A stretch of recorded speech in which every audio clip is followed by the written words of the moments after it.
السلام عليكم ورحمة الله وبركاته.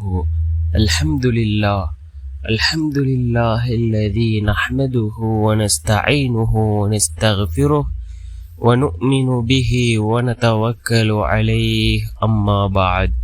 அன்பிற்குரிய அல்லாஹ்வின் நல்லடியார்களே, அன்பு சகோதரர்களே, நாம் தொடர்ச்சியாக பார்த்து வரக்கூடிய துஆக்களினுடைய திக்ருகளினுடைய தொடரில் இன்று நாம் பார்க்க இருக்கின்ற விடயம் என்னவென்றால், நாம் இரவு தூங்குவதற்கு முன் இந்த திக்ருகளை ஓதுவதன் மூலமாக அல்லாஹ் ஜல்ல சுப்ஹானஹு வ தஆலா நம்முடைய வாழ்க்கையில் உள்ள கஷ்டங்களை அல்லாஹ் நீக்குகின்றான், கவலைகளை அல்லாஹ் நீக்குகின்றான்.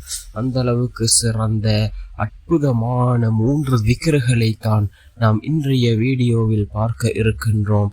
அன்பார்ந்தவர்களே, அல்லாஹ்வின் நல்லடியார்களே, அதிகமானோர் நம்முடைய சேனலை சப்ஸ்கிரைப் செய்யாமல் பார்த்து கொண்டிருக்கின்றீர்கள். நீங்கள் சப்ஸ்கிரைப் செய்து லைக் இடுவதன் மூலமாக நமது சேனலில் உள்ள வீடியோக்கள் இன்னும் பல சகோதரர்களுக்கு கொண்டு போய் சேர்க்கப்படும். அவர்கள் அதனை பார்த்து பயனடைந்தால் அதற்குரிய கூலியை அல்லாஹ் உங்களுக்கும் வழங்குவான்.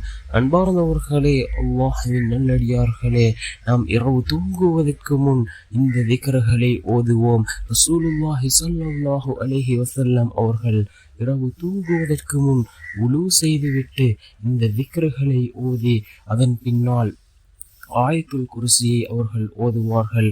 அதே போன்று சூரத்துல் பக்ராவினுடைய கடைசி 2 வசனங்களையும் அவர்கள் ஓதுவார்கள்.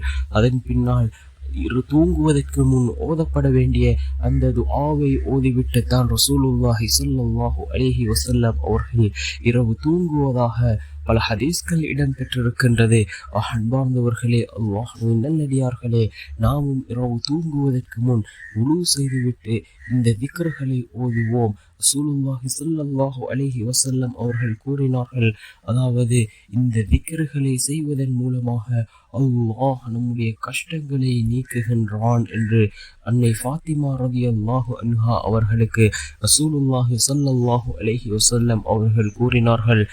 அன்பார்ந்தவர்களே, அல்லாஹ்வின் நல்லடியார்களே, நாம் இரவு தூங்குவதற்கு முன் சுப்ஹானல்லாஹ் 33 தடவை, அல்ஹம்துலில்லாஹ் 33 தடவை, அல்லாஹு அக்பர் 34 தடவை ஓதி நாம் இரவு தூங்குவதற்கு முன்னால் ஓதுவோம். நிச்சயமாக அல்லாஹ் நம்முடைய வாழ்க்கையில் உள்ள கஷ்டங்களை நீக்குவான்.